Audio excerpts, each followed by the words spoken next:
और हम सब लगातार प्रयास भी कर रहे थे। आज वो शुभ घड़ी आया कि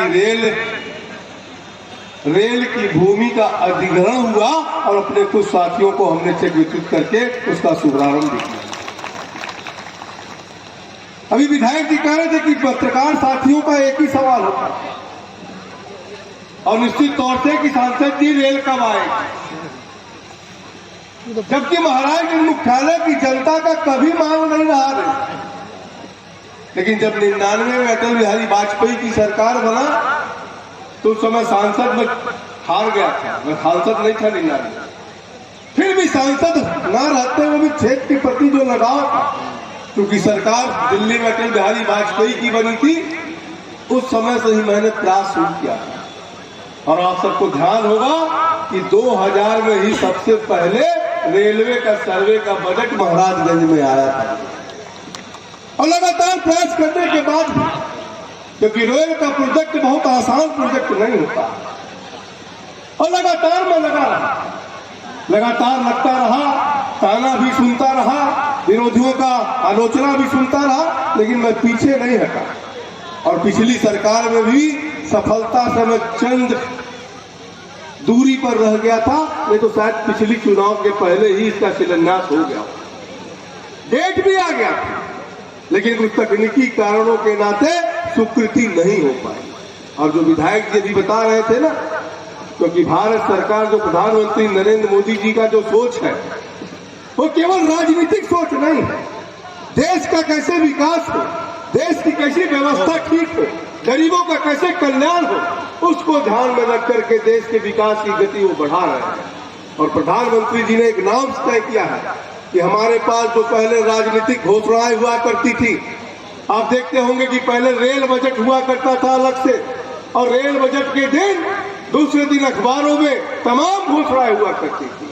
जब मोदी जी की सरकार बनी उसके पहले पेंडिंग में करीब 3 लाख करोड़ का प्रोजेक्ट ऑलरेडी स्वीकृत हो चुका था और शिलान्यास भी हो चुका था, लेकिन काम किसी का पूरा नहीं हुआ। तब प्रधानमंत्री जी ने तय किया कि रेल मंत्रालय को अब अलग करके मेन बजट में जोड़ दिया जाए। और मेन बजट में जोड़ने के बाद नाम तय किया कि जो हमारे पास रेलवे स्टेशन है, रेलवे लाइन है, जो वहां पर अभी हमको शुद्धिकरण करना है, उच्चीकरण करना है, दोहरी लाइन करना है, इलेक्ट्रिफिकेशन करना है, पहले हम उस लाइन को करेंगे। जो हमारे मेन लाइन है, जहां पर 2 लाइन की जगह 3 लाइन और 4 लाइन की आवश्यकता है, उसको हम पहले पूरा करेंगे, ताकि जो हमारे देश का संसाधन है उसको पहले हम दुरुस्त कर ले, केवल हमको राजनीतिक घोषणाएं नहीं करनी। उसके नाते रेल लाइन करते, क्योंकि इसकी भी कोई ऐसी आवश्यकता उस समय की नहीं थी। लेकिन बाद में जब हम लोगों ने जाकर के विषय को समझाया कि महाराजगंज मुख्यालय केवल राजनीतिक कारणों से हम लोग राय नहीं मांग रहे हैं, इसमें रेल का बहुत बड़ा फायदा है। क्योंकि जो ट्रेनें बिहार से आती है वाया घुगली होकर के गोरखपुर जाती है, गोरखपुर में ओवरलोड है रेलवे स्टेशन, घंटों आउटर पर ट्रेनें खड़ी रहती हैं, उससे कहीं ना कहीं गोरखपुर स्टेशन को बचत होगा और समय बचेगा। और कहीं ना कहीं रेलवे विभाग को भी घुगली से लेकर के गोंडा तक एक पैरेलल लाइन बनेगा। और आप सबने देखा होगा अभी से हम लोगों ने आईसीडी का निर्माण, आईसीडी का शिलान्यास सोनौली में किया है।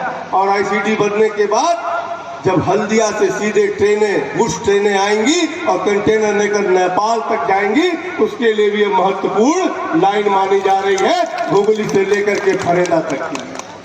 साथ ही साथ मुख्यालय हमारा जुटेगा। रेल का मतलब लोग अभी नहीं समझ पा रहे हैं, लेकिन जिस दिन रेल लाइन चालू होगा और यहाँ से दिल्ली बंबई की यात्रा सीधे लोग करने को पाएंगे, उस दिन निश्चित तौर से महाराजगंज जनपद का भी विकास होगा। आज मुख्यालय पे रेल लाइन ना होने के नाते हम जिले वाले सभी लोगों को कहीं ना कहीं कई समस्याओं का सामना करना पड़ता है।